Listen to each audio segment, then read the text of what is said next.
The crystalline chamber of the Galactic Council hummed with tension as Ambassador Anna Reeves stood motionless before the assembled delegates. Her dark eyes, cold and unwavering, swept across the semicircular arrangement of alien dignitaries who had grown accustomed to centuries of diplomatic predictability. Today, however, something had shifted in the cosmic order. The human delegation refuses. Chancellor Zelther's voice reverberated through his translation matrix, his three-stalked eyes quivering with what his species expressed as confusion. This is unprecedented.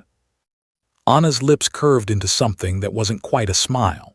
Behind her, Commander Louis Chen stood with his arms crossed, his military uniform a stark contrast to the flowing robes and bioluminescent garments of the other species' representatives. His presence was deliberate, a reminder that humanity had teeth, and it was no longer afraid to show them. "We're not refusing to negotiate, Chancellor," Anna said, her voice carrying the weight of 15 billion souls across humanity's colonies. "We're refusing to submit. There's a difference." The chamber erupted. The Vraxian delegate's carapace flushed deep crimson. The Keltheran ambassador released a cloud of pheromones that the environmental system struggled to filter. Even the stoic archons, energy beings who had witnessed the birth and death of stars, seemed to pulse with agitation. Louis watched the chaos with the trained eye of a combat veteran. He had seen panic before, on battlefields, in collapsing space stations, during the Proxima Exodus when 3 million colonists had to be evacuated in under 48 hours. But this was different. This was the panic of predators who had suddenly realized they were facing something they didn't understand. Something that wouldn't bend. "Order," Zelther's voice boomed. "Ambassador Reeves, perhaps you fail to comprehend the gravity of your position. The Orion Accords have governed interstellar relations for 12,000 years.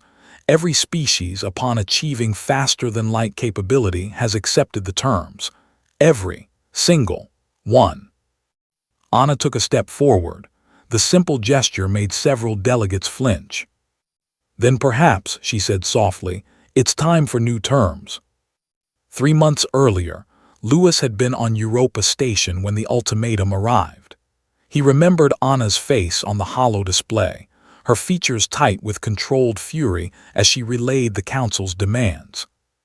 "They want us to accept Class C civilization status," she had explained to the assembled military leadership.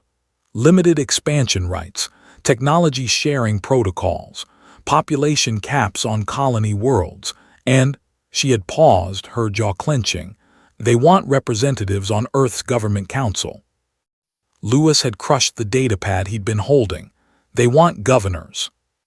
"They want control," Anna had corrected. "They're afraid of us, Louis. We went from radio signals to FTL in less than a century. Every other species took millennia. They don't know how to categorize us, so they want to contain us." Now, standing in the council chamber, Louis understood that fear more clearly. The galaxy had operated on a specific paradigm for eons. New species were integrated slowly, carefully, their development guided by the ancient civilizations who had long ago divided the stars among themselves. But humanity had crashed into that paradigm like a relativistic projectile. Humans didn't just adapt to alien technology, they improved it. They didn't just settle harsh worlds, they terraformed them in decades rather than centuries. And most troubling of all to the Council, humans didn't respect the old boundaries.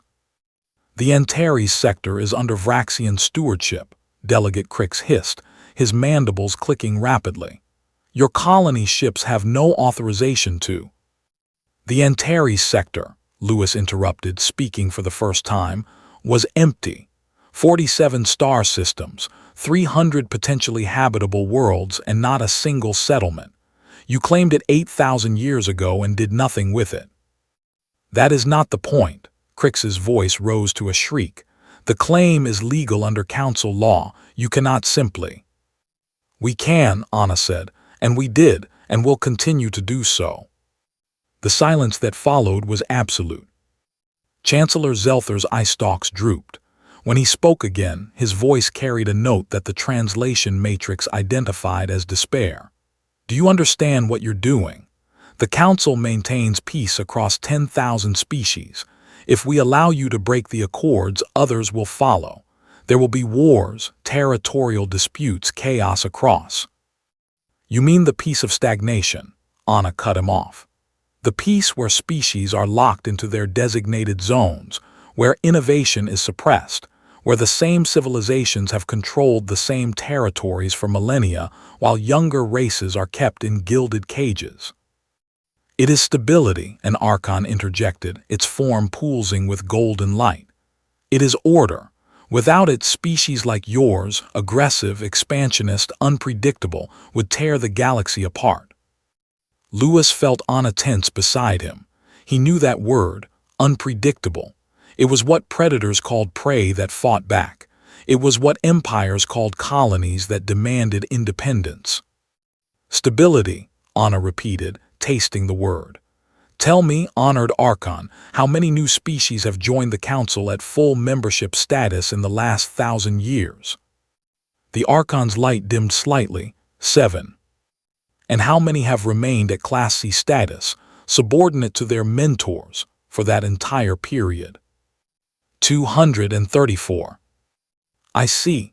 Anna turned, addressing the entire chamber. So this stability you're so proud of is really just an eternal hierarchy, where the ancient races remain in power and everyone else serves at their pleasure. And now you're panicking because humanity won't accept its place at the bottom. You oversimplify, Zelther protested, but his voice lacked conviction. Lewis decided it was time to play his card. He pulled a data crystal from his uniform and tossed it into the chamber's central holographic projector. The air shimmered, and a three-dimensional star map materialized, showing the Orion Arm in stunning detail. For the past 6 months, Lewis began, his voice carrying the authority of someone who had commanded fleets, we've been conducting a comprehensive survey of contested and unclaimed territories within 500 light-years of Earth. What we found was interesting. The map zoomed in, highlighting systems in amber, hundreds of them. These are systems claimed by Council members but left completely undeveloped for over 1,000 years. No settlements, no mining operations, no scientific outposts. Nothing. Just territorial claims in a database somewhere. He paused. We estimate there are over 15,000 habitable worlds in these systems alone. A murmur rippled through the chamber. Now, Lewis continued, and the map shifted, showing new markers in blue. These are human colony expeditions currently in transit or preparing to launch. 147 ships, 3 million colonists, all heading to claimed but unused systems. The murmur became an uproar. This is an act of war, the Vraxian delegate screeched. Is it? Anna asked calmly. Against whom? Empty space, computer files. We're not displacing anyone, Delegate Crix. We're simply declining to let artificial scarcity limit our species' growth. Chancellor Zelther stood, his massive frame towering over the assembly. And if we mobilize our fleets, if we enforce Council law. The temperature in the room seemed to drop. Lewis met the Chancellor's gaze without flinching. Then you'll discover why humanity went from primitive to post-scarcity in less than 2 centuries. We're very, very good at war, Chancellor. We've had 10,000 years of practice on each other. We really don't recommend you give us a common enemy. You're bluffing, the Archon said, but uncertainty colored its energy signature. Humanity has 300 ships of war. The Council commands tens of thousands. Anna smiled, and this time it was genuine and terrifying. Lewis, show them Project Prometheus.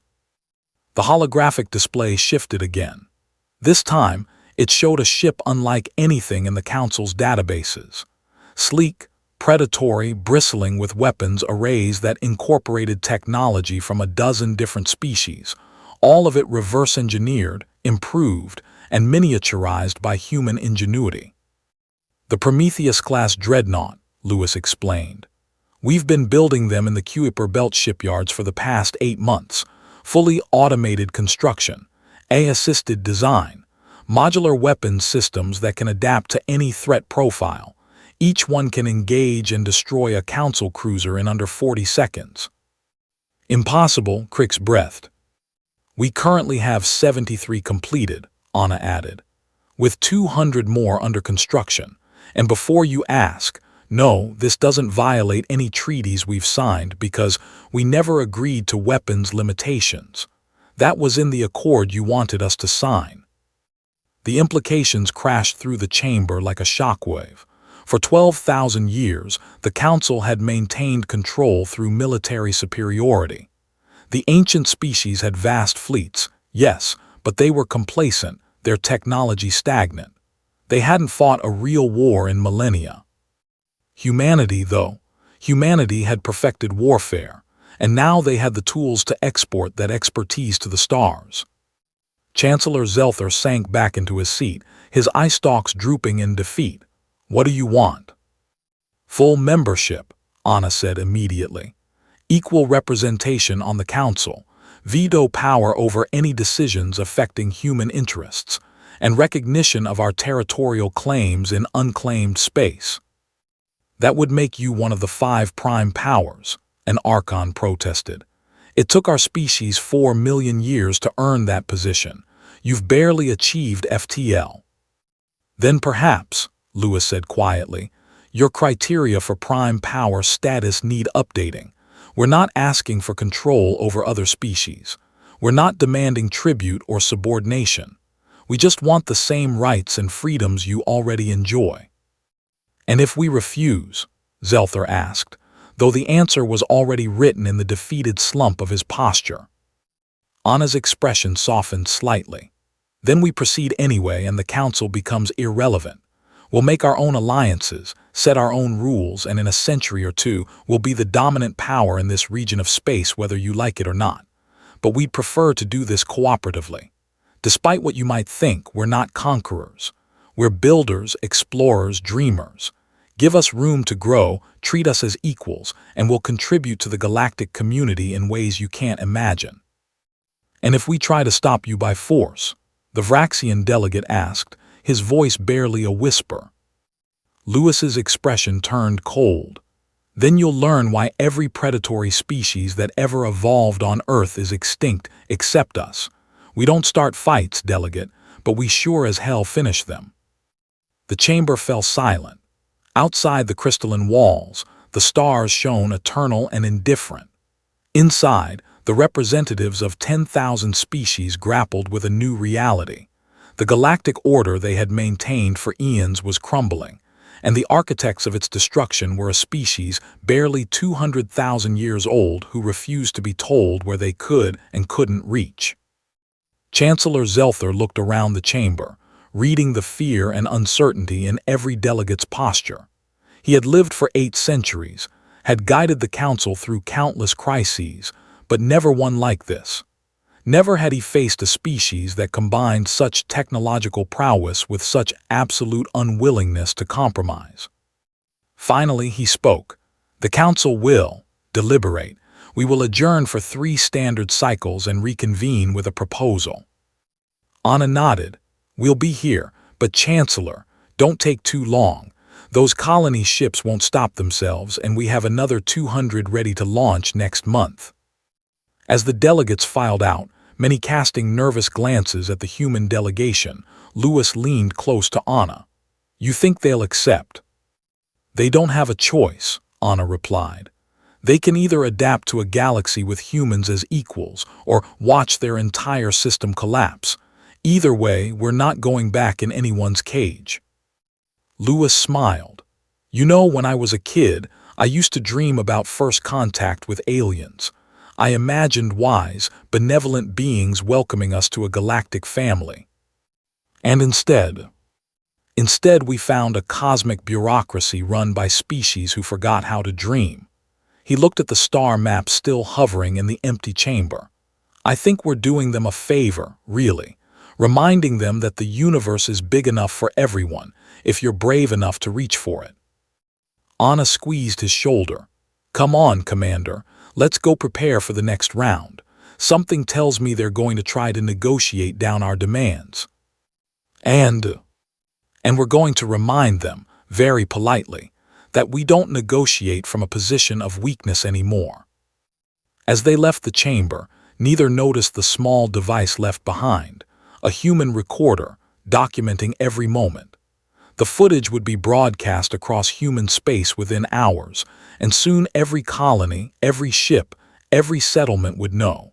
Humanity had stood before the assembled might of the galaxy and refused to bow. The age of human submission was over. The age of humanity ascendant had begun. And across 10,000 worlds, the ancient powers felt something they hadn't experienced in millennia. The fear that comes when the natural order changes, and those who were meant to be subordinate become equals, or more. In her quarters later, Anna reviewed the day's events. Lewis had been right to worry about war, but she knew something he didn't, something only a few in human leadership understood. The Council couldn't afford a war with humanity, not because they lacked the firepower, but because they lacked the will. 12,000 years of peace had made them soft. They had forgotten what it meant to sacrifice, to struggle, to bleed for what you believed in. Humanity hadn't. Every generation of humans had fought for something: freedom, survival, progress, dreams. It was in their DNA, their culture, their very essence. The Council would accept the terms. They had to, because the alternative was watching everything they'd built crumble before a species that remembered what the ancient powers had forgotten. Sometimes you have to fight for your place in the universe. And humanity had never lost that fight. Not once. Not ever. And